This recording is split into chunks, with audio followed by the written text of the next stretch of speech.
Olá, graça e paz da parte de Deus, nosso Pai, e da parte do nosso Senhor Jesus Cristo, seja com você. Esteja onde você estiver, em qualquer momento que você estiver vendo esse nosso canal, João Davi Assuntos do Caminho. Se não é inscrito, se inscreva, ative o sino,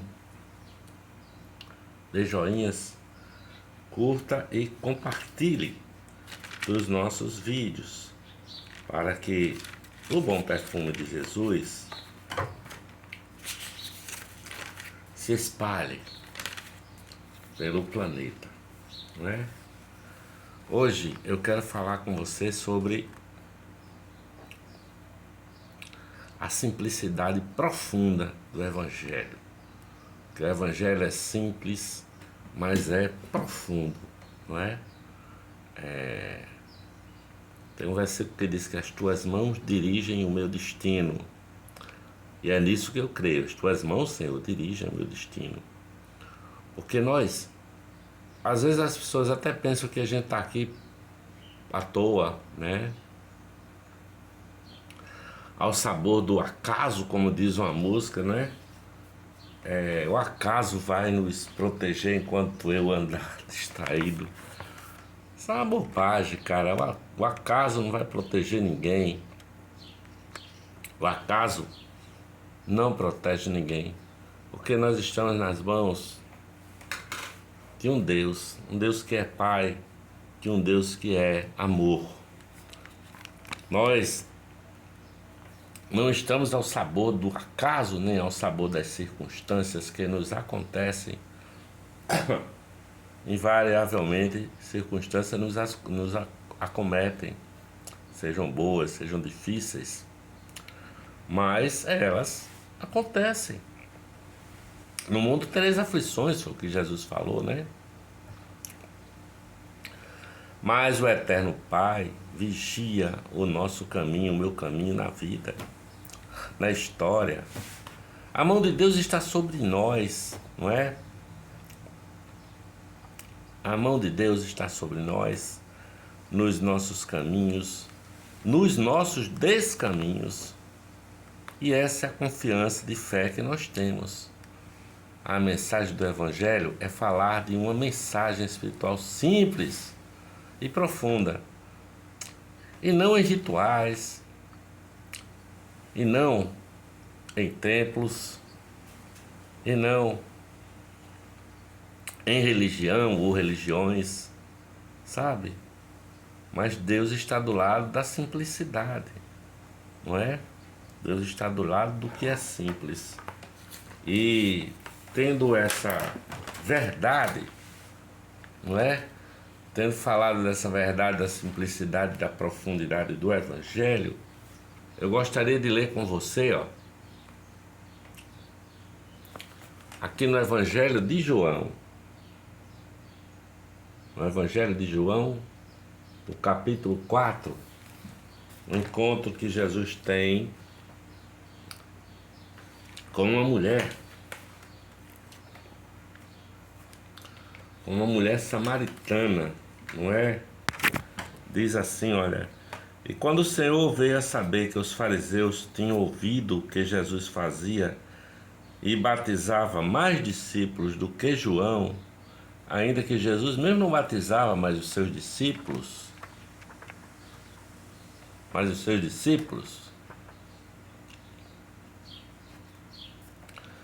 deixou a Judéia e foi outra vez à Galiléia, e era-lhe necessário passar por Samaria. Foi, pois, a uma cidade de Samaria chamada Sicar, junto à herdade de Jacó, que Jacó tinha dado a seu filho José. E estava ali a fonte de Jacó. Jesus, pois, cansado do caminho, assentou-se assim junto à fonte. E era isso quase a hora sexta. Era quase meio-dia. Veio uma mulher de Samaria tirar água, e Jesus disse a ela: dá-me de beber. Jesus pediu água àquela mulher, não é? Dá-me de beber. Então, eu acho que essa conversa estranha cheia de símbolos que Jesus teve com essa mulher samaritana. Jesus faz uma revelação assim extraordinária sobre a relação de Deus conosco, não é? Há essa relação profunda de significado e simples na sua verdade, tá? Jesus, em algum momento desse papo com essa mulher, ele diz que Deus é espírito e que importa que os que o adorem em espírito e em verdade.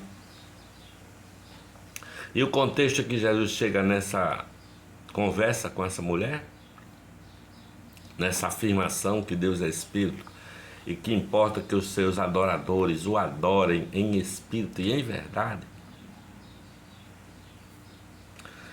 Jesus está conversando com essa mulher samaritana, sozinho, né?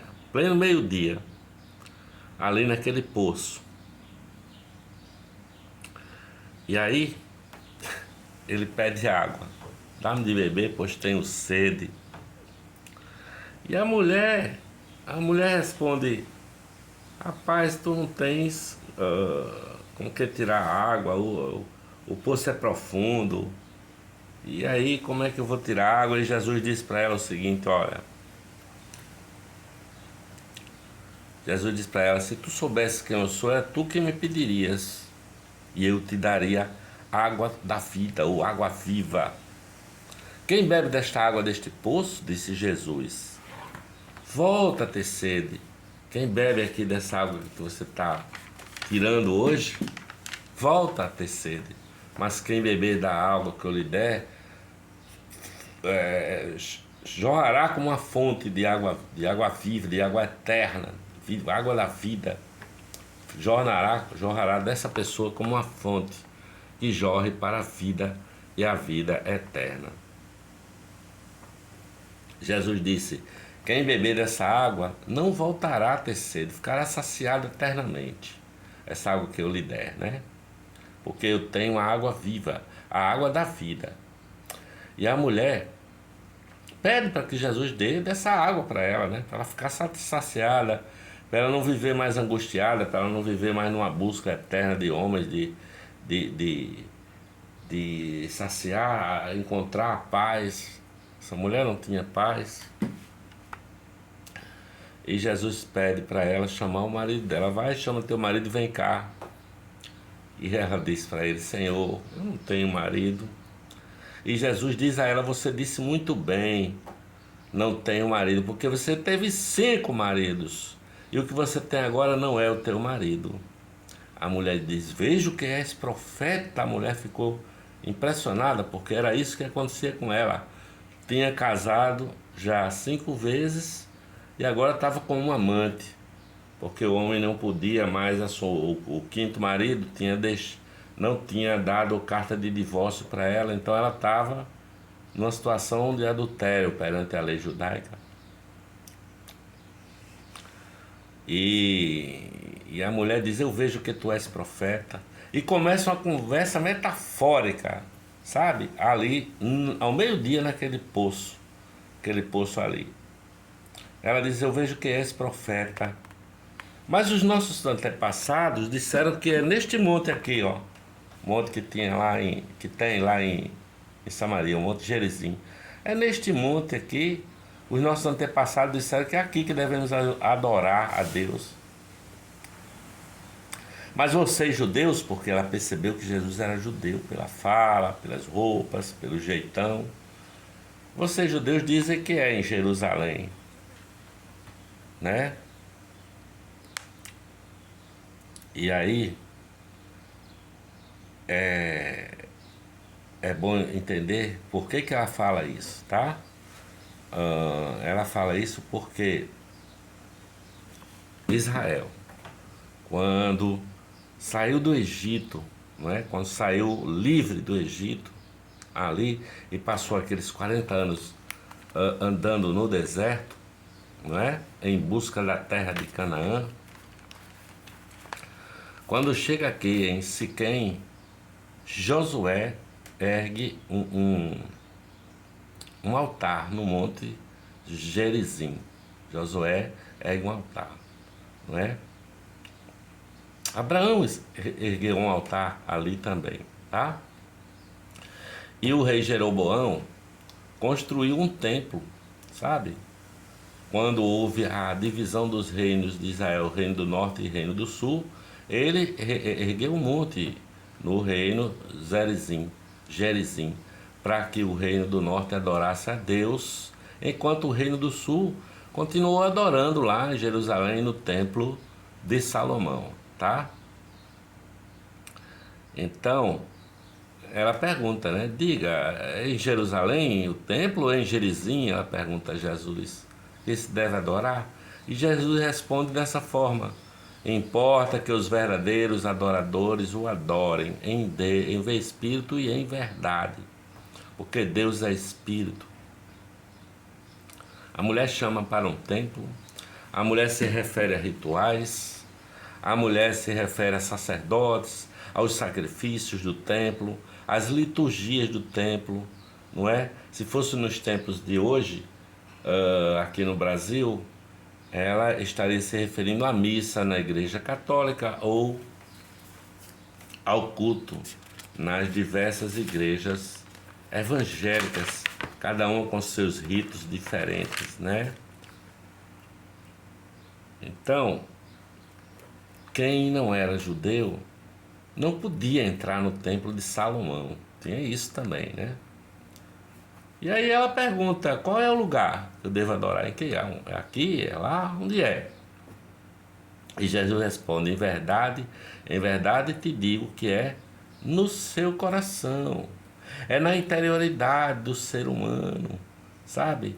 É em espírito e em verdade. A senhorita não precisa ir a templos. Você pode e deve ir agora em seu coração. Jesus tira toda a estrutura religiosa e coloca a mulher cara a cara com Deus, sabe? Paulo diz em 1 Timóteo, veja só o que eu vou ler aqui, ó. Paulo diz, 1 Timóteo diz assim, capítulo 2, versículo 5: há um só Deus e um só mediador entre Deus e os homens, Cristo, Jesus Cristo, homem. Jesus é o único mediador, sabe? Não é instituição igreja, não são nem padre, nem pastor, nem qualquer tipo de sacerdote, sabe? Jesus é o mediador e é no nosso coração que se processa isso, né? Onde você chama Deus de Pai, o Pai Nosso, lembra da oração que Jesus deixou? Pai nosso que estás no céu, santificado seja o teu nome. Venha a nós o vosso reino, seja feita a vossa vontade, assim na terra como no céu. O pão nosso de cada dia dai-nos hoje. Perdoa, Senhor, os nossos pecados, as nossas ofensas, assim como nós perdoamos a quem nos tem ofendido. Não nos deixes cair em tentação, mas livrai-nos de todo mal, porque teu é o reino, o poder, a honra e a glória, hoje para todo sempre. Amém. É o Pai Nosso que está nos céus. E Deus disse que nós somos filhos amados de Deus, né? Você é meu filho amado em quem eu tenho grande alegria. E queremos celebrar a nossa experiência com Deus na vida, nos encontros, no trabalho, em casa, quando você está lavando uma louça ou preparando o almoço. É aí que você deve, sabe, ter uma adoração, a verdadeira adoração em verdade e espírito, ou em espírito e em verdade, no nome de Jesus de Nazaré. Portanto, seja comer, seja beber, ou fazer qualquer outra coisa, diz a palavra, faça tudo para a glória de Deus, nosso Pai. A verdadeira adoração é essa, em espírito e em verdade.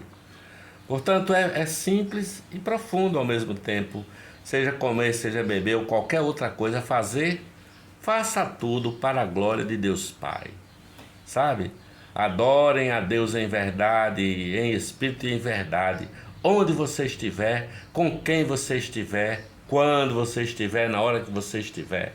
Não é? Eu costumo adorá-lo assim, entendeu? No caminho, sabe? Quando eu vou à praia de Ponta Negra, que eu caminho na beira-mar em direção ao Morro do Careca, eu vou adorando em espírito e em verdade e celebrando os encontros das pessoas que eu encontro pelo caminho. É seu João do Coco,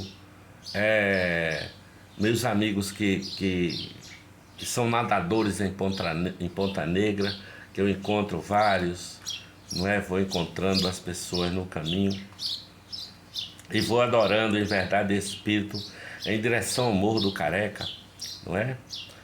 Porque a nossa vida, ela deve ser cheia da graça de Deus. Você é um adorador? Se você é um adorador, você é um filho amado de Deus, não é? Em João capítulo 4 diz assim, olha, Jesus diz assim, ó, está chegando a hora, disse Jesus, e de fato já chegou, em que os verdadeiros adoradores adorarão o Pai em espírito e em verdade. São esses que o Pai procura. Deus é espírito. Importa que os seus adoradores o adorem em espírito e em verdade. Perceba que Deus está na sua vida, em tudo que você faz, em qualquer lugar. A sua vida seja assim um ato de adoração. Em nome do Pai, do Filho e do Espírito Santo, eu digo amém, amém, graças a Deus.